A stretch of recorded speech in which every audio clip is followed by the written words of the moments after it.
បាទសួស្តីពុកម៉ែបងប្អូនទាំងអស់គ្នារីករាយឆ្នាំថ្មីឆ្នាំរោងរីករាយសង្ក្រាន្ត BTS នៃបុរីវិឡាទួសង្កែអរិយក្សត្របាទសង្ក្រាន្ត BTS នៃបុរីវិឡាទួសង្កែអរិយក្សត្របានប្រពធ្វើឡើង2ថ្ងៃគឺថ្ងៃទី7និងថ្ងៃទី8ខែមេសាឆ្នាំ2024ហើយដែលមានការចូលរួមពីអតិថិជននៅក្នុងបុរីវិឡាទូសង្កែយ៉ាងអធិកអធមនិងជាមួយក្រុមការងារបុគ្គលិកនៃបុរីវិឡាទូសង្កែប្រកបដោយភាពរីករាយនិងស្នាមញញឹមសង្ក្រាន្ត BTS ថ្ងៃទី1ក៏បានចាប់ផ្ដើមក្រុមការងារបានចូលរួមលេងល្បែងប្រជាប្រិយនិងលេងប៉ាតម្សៅបាញ់ទឹកយ៉ាងសប្បាយជាមួយអតិថិជននៅក្នុងគម្រោងរបស់យើងហើយបន្ថែមពីលើនេះមានការ free ជូន coffee 1000 កែវសម្រាប់អតិថិជនដែលបានចូលរួមលេងកម្សាន្តនៅក្នុងបុរីវិឡាទួសង្កែ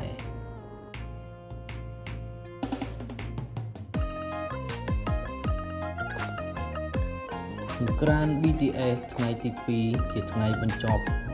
ក្រុមការងារនិងអតិថិជននៅក្នុងគម្រោងនៃបុរីវិឡាទួសង្កែនិងអតិថិជនដែលនៅតាមភូមិក្បែរបុរីវិឡាទួសង្កែក៏បានចូលរួមយ៉ាងអធិកអធមដូចថ្ងៃទី1ហើយបាននាំគ្នាលេងល្បែងប្រជាប្រិយផ្សេងៗទៅតាមចំណង់ចំណូលចិត្តវាជាអនុស្សាវរីយ៍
ហើយមានការលេងល្បែងទាញព្រ័ត្រដែលជាល្បែងដែលបានចុះក្នុងបញ្ជីបេតិកភណ្ឌផងដែរនិងមានការចូលរួមលេងល្បែងលោតបាវការបាញ់ទឹក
กา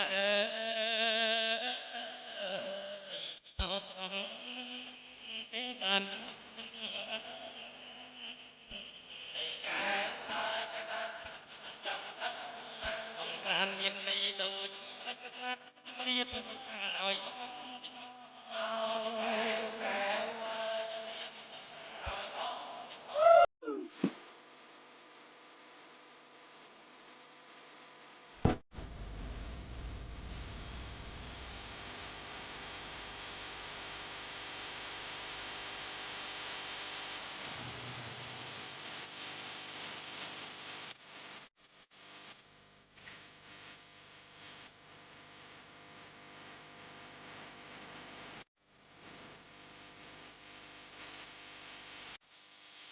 បុរីវិឡាទូលសង្កែ